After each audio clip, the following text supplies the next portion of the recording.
अभिषेक उपाध्याय की अगली बड़ी खबर, यूपी चुनाव में बाहुबली मुख्तार अंसारी की एंट्री हो चुकी है। अभिषेक ने कई दिन पहले खबर ब्रेक की थी, लेकिन अब इसमें एक ट्विस्ट है।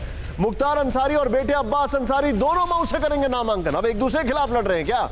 सुहेल देव भारतीय समाज पार्टी से भरेंगे पर्चा। मुख्तार अंसारी की ओम प्रकाश राजभर से बात हुई फाइनल। मुख्तार अंसारी के लिए प्रचार करेंगे ओम प्रकाश राजभर। अब यह कंफ्यूजन है। अभिषेक, देखिए आप, मुझे पता है, लेकिन दर्शकों के लिए मैं जानबूझ के कंफ्यूजिंग सवाल पूछ रहा हूं जिससे क्लैरिटी आ जाए। दोनों बाप बेटे एक दूसरे के खिलाफ लड़ रहे हैं क्या?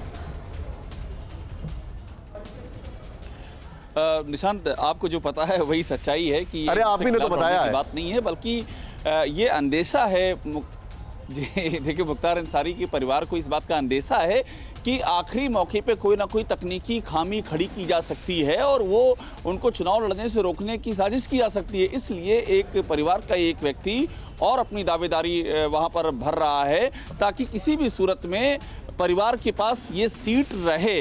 तो इसीलिए हो रहा, और ये एकदम क्लियर है कि जो ओम प्रकाश राजभर हैं उनकी पार्टी से ये नॉमिनेशन होगा मुख्तार अंसारी का, और ओम प्रकाश राजभर प्रचार के लिए भी आएंगे। वो पहले ही हमारे इंटरव्यू में कह चुके हैं कि मुख्तार अंसारी मेरे दोस्त हैं, जहां जरूरत होगी वहां मदद करूंगा, कभी पीछे नहीं हटूंगा। तो वो तस्वीर अब दिखने जा रही है वहां पर मऊ में। आप जो बता रहे हैं, मैं विक्रम सिंह सर से एक और सवाल पूछूंगा और उसके बाद राहुल सर के पास आ रहा हूं। विक्रम सर, मैं ये सवाल पूछने से पहले भी नैतिकता पर जब भी कोई सवाल पूछता हूं तो मुझे खुद ही बड़ी विंटेज होने की फीलिंग आने लगती है।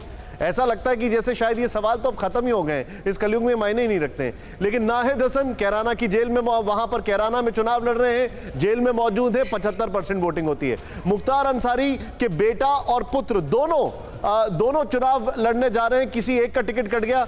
मतलब मॉरल्स तो बचे ही नहीं है सर, ये सब खत्म हो चुके हैं और जनता भी देख रही है, they are happy with it, उनको कोई फर्क नहीं पड़ता। निशान जी, आपके पहले दूसरे प्रश्न का समावेश करते हुए कि क्राइम कास्ट पॉलिटिक्स एक ऐसा कपड़े का ताना बाना बन गया है कि अगर एक को उधेड़े तो दूसरा सामने आ जाता है।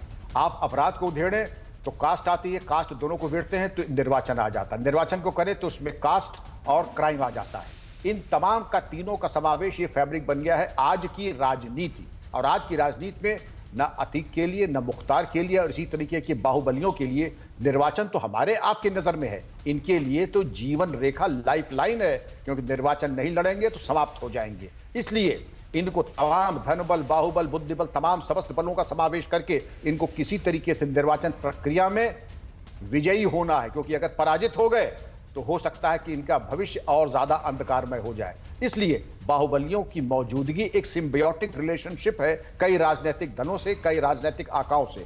वो एक दूसरे के पूरक हो जाते हैं, विशेषकर अगर धन की जो सुविधा है, अगर उसका मूल्यांकन करें। इसके अलावा कालांतर में बाहुबलियों का ही एक पर्याय माना जाता है युवा हृदय सम्राट। उस राजनीतिक दल के अगर आप देखें कि आखिर उनके जुझारू नेता और युवा हृदय सम्राट कौन है, तो समस्त बाहुबली, इंडिया मोस्ट वांटेड ही आपकी पार्टी के नवरत्न है। तो भाई क्या कहा जाए, मैं समझता हूं कि ऐसे अच्छा है कि वाकई आपने सही कहा, हमारे ऐसे लोग अब म्यूजियम में रखने योग्य हो गए हैं, क्योंकि हमारी राजनीति की परिभाषा उनकी राजनीति की परिभाषा में कोई समानांतर या कोई समानता नहीं है। न्यूज़ टॉप 9 रोज सुबह 7 बजे और शाम 7 बजे सिर्फ TV9 भारतवर्ष पर।